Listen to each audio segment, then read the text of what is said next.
Hello दोस्तों, welcome back to my channel craze for study. दोस्तों, हमने पिछले वीडियो में एक्सरसाइज 10.1 का 1 से लेके 7 तक क्वेश्चन सॉल्व कर लिया था और आज के वीडियो में हम एक्सरसाइज 7.1 का ही 8 से लेके 13 तक क्वेश्चन सॉल्व करेंगे।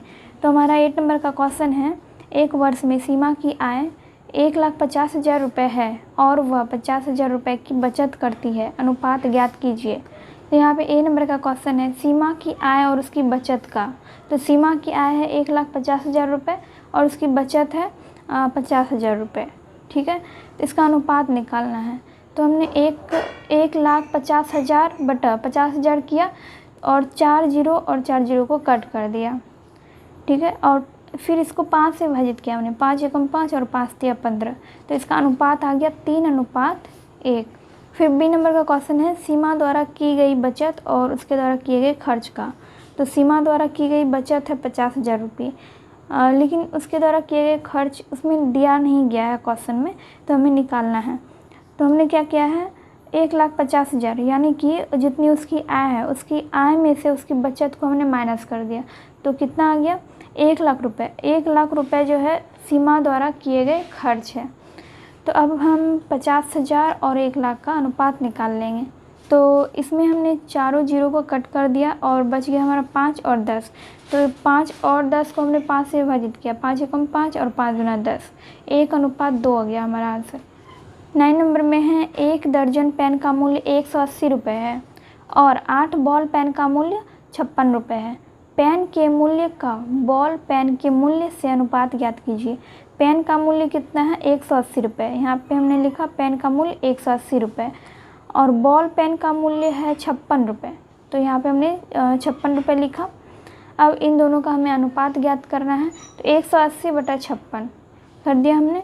अब हम इसको विभाजित करेंगे। तो इसको मैंने यहाँ पे विभाजित किया है 2 से। 2 से 180 को विभाजित करने पे 90 आया और 56 को 2 से विभाजित करने पे 28 आया। फिर 90 और 28 को हमने फिर से 2 से विभाजित किया। तो 90 को 2 से विभाजित करने पर 45 आ गया और 28 को 2 से विभाजित करने पर 14 आ गया। तो हमारा फाइनल आंसर हो गया 45:14। 10 नंबर में है, कथन को देखें, एक हॉल की चौड़ाई और लंबाई का अनुपात 2:5 है। निम्न सारणी को पूरा कीजिए जो कि हॉल की कुछ संभव चौड़ाई और लंबाई को दिखाती है। तो यहाँ पे एक सारणी दी गई है। यहाँ पे आपको जितने भी ब्लू पेन वाले दिख रहे हैं संख्या, ये सभी क्वेश्चन में दिए नहीं गए थे, ये आंसर है इस क्वेश्चन का। तो हॉल की चौड़ाई मीटर में, हॉल की लंबाई मीटर में। यहाँ पे दिया गया है 10, 25, 50, 40 और ये जगह खाली थी। तो इसको हमने कैसे भरा है, यहाँ पे आप देख सकते हैं, यहाँ 10 है और यहाँ 25 है और 10 और 25 का जब अनुपात निकालेंगे तो कितना आ जाएगा, 2:5। तो वैसे ही यहाँ पे भी आना चाहिए। जैसे यहाँ 50 था तो ऊपर हम कौन सी संख्या लिखते जिससे कि इसका अनुपात 2:5 आ जाता। तो हम 20 यहाँ पे देंगे, 20 लिखेंगे। तो जब इसका अनुपात निकालेंगे 20 और 50 का, तो हमारा अनुपात आ जाएगा 2:5। उसी तरह इसमें भी आना चाहिए था। ऊपर में 40 पहले से ही था और नीचे में ऐसा हम क्या लिखते हैं जिससे कि हमारा अनुपात 2:5 आ जाता। इन दोनों को विभाजित करने पर 2:5 हो जाता। तो यहाँ पे हमने 100 लिखा। और यहाँ पे अगर आप देखेंगे तो यहाँ पे एक सीरीज भी चल रहा है जिसे हम श्रृंखला बोल सकते हैं। यहाँ पे 10 है तो यहाँ 20 आ गया, फिर 20 है तो 40 आ गया, यानी कि इसका दुगुना यहाँ पे है, फिर इसका दुगुना यहाँ पे है तो इसका दुगुना यहाँ पे आ जाएगा।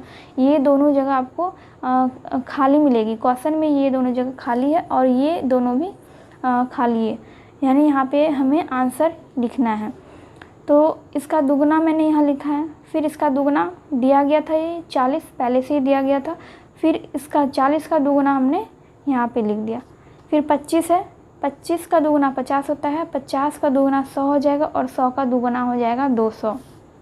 ठीक है, यानी कि इसमें ऐसी संख्या लिखनी है जिससे कि इसका अनुपात निकालने पे हमारा अनुपात कितना आना चाहिए, 2:5 आना चाहिए। आई होप आपको ये 10 नंबर का क्वेश्चन समझ में आ गया होगा। 11 नंबर में है, शीला और संगीता के बीच 20 पेनों को 3:2 में बांटिए।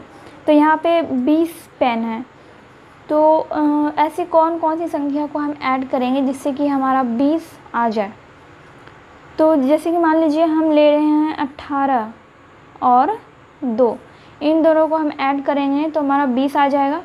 और एक और संख्या हम लेते हैं 12 और 8, 12 8, इन दोनों संख्या को अगर हम, तो मैंने यहाँ पे ऐसी 2 युग्म संख्याएं ली है जिससे कि हम ऐड करेंगे तो हमारा 20 आ जाएगा। लेकिन अब हमें इसमें ये देखना है कि क्या इसका अनुपात निकालने पे 3:2 आ रहा है। तो मान लीजिए हम इसका अनुपात निकालते हैं, 18 और 2 का अनुपात निकालते हैं, तो इसका कितना आ जाएगा। अगर इस 2 से हम इसको विभाजित करेंगे तो 2 9 18 और 2 1 2, तो यहाँ पे 9:1 आ जाता है। तो ये वाला संख्या हम नहीं ले सकते, ये वाला संख्या हम लेंगे।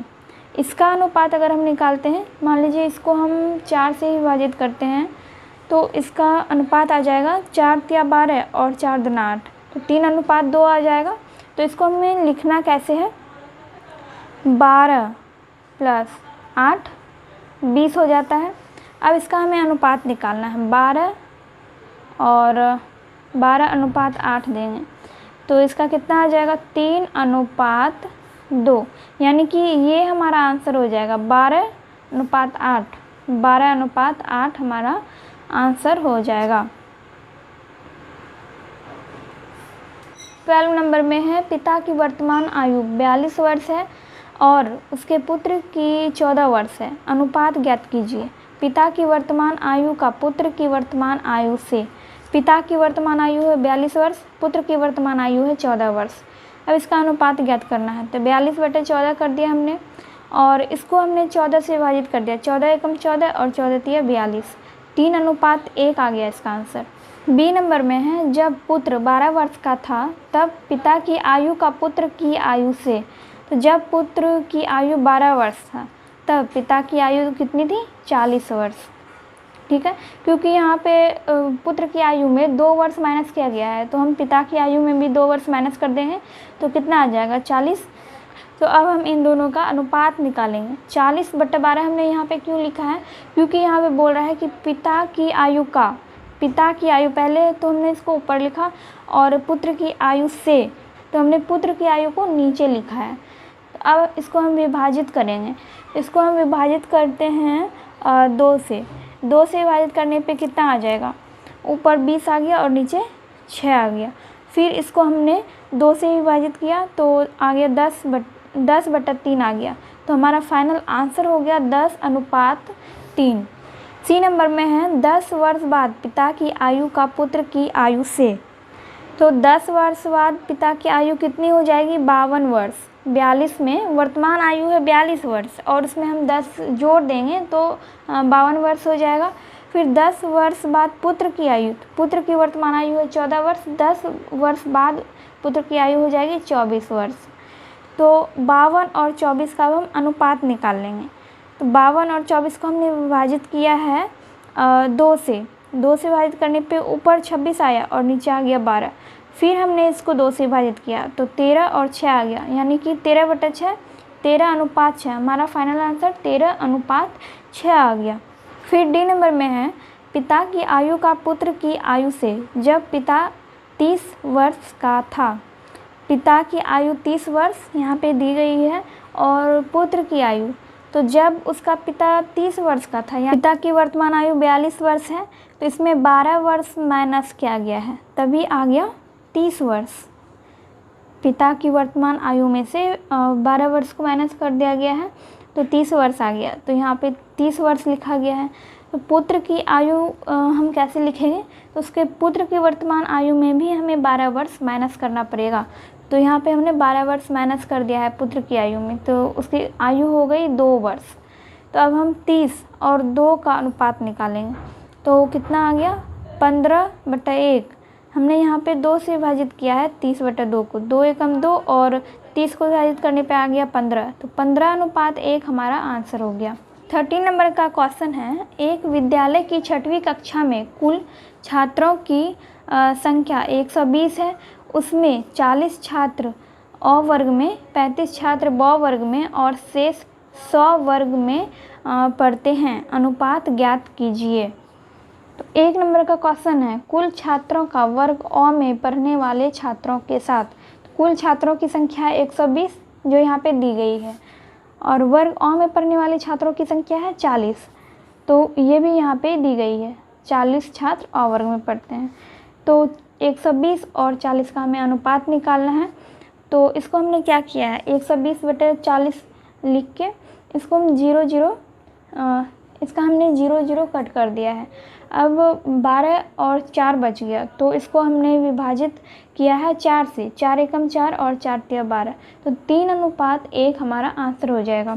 सेकेंड नंबर का क्वेश्चन है कुल छात्रों का वर्ग 100 में पढ़ने वाले छात्रों के साथ। कुल छात्रों की संख्या 120 है, वर्ग 100 में पढ़ने वाले छात्रों की संख्या नहीं दी गई है क्वेश्चन में, तो हमने यहाँ पे कैसे निकाला है, 120 यानी कुल छात्रों में से माइनस किया है वर्ग अ के छात्रों को और वर्ग ब के छात्रों को माइनस कर दिया है, यानी कि वर्ग अ और वर्ग ब के छात्रों को हमने ऐड कर दिया है पहले, उसको फिर हमने 120 में माइनस कर दिया है। तो कितना हो गया हमारा 120 माइनस 75, 120 में 75 जाएगा तो आ जाएगा 45। तो वर्ग 100 में पढ़ने वाले छात्रों की संख्या हो गई 45। तो अब हम 120 और 45 का अनुपात निकालेंगे। तो 120/45 हमने लिखा और इसको हमने विभाजित किया है 5 से, तो नीचे आ गया 9 और ऊपर आ गया 24। फिर इसको हमने 3 से विभाजित किया, 3 तिया 9 और 3 अठी 24, 8:3 हमारा आंसर आ जाएगा। थर्ड नंबर में है ब वर्ग और अ वर्ग के छात्रों का अनुपात। ब वर्ग में छात्रों की संख्या है 35 और अ वर्ग के छात्रों की संख्या है 40।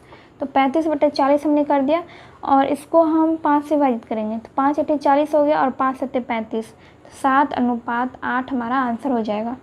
हमारा लास्ट क्वेश्चन है ब वर्ग के छात्रों का कुल छात्रों के साथ अनुपात। ब वर्ग के छात्रों की संख्या है 35 और कुल छात्रों की संख्या है 120। तो 35/120 हम कर देंगे और फिर इसको हम डिवाइड करेंगे। 5 से हमने यहाँ पे इसको डिवाइड किया है, यानी 5 से हमने विभाजित किया है। 5 सत्ते 35 और 120 को 5 से विभाजित करने पे आ गया 24, तो 7:24 हो जाएगा हमारा आंसर। तो फ्रेंड्स हमारा एक्सरसाइज 10.1 यहाँ पे कंप्लीट होता है और हम नेक्स्ट वीडियो में एक्सरसाइज 10.2 स्टार्ट करेंगे। एक्सरसाइज 10.1 में हमने अनुपात से रिलेटेड क्वेश्चन देखा और एक्सरसाइज 10.2 में समानुपात से रिलेटेड क्वेश्चन देखने को मिलेंगे। तो फ्रेंड्स वीडियो अगर पसंद आया हो तो वीडियो को लाइक कर दीजिएगा एंड चैनल को अभी तक सब्सक्राइब नहीं किया है तो सब्सक्राइब कर दीजिए एंड बेल आइकन को भी प्रेस कर दीजिए ताकि मैं जब भी वीडियो अपलोड करूं तो उसका नोटिफिकेशन आपको मिल सके। तो चलिए मैं मिलती हूँ आपसे अगले वीडियो में।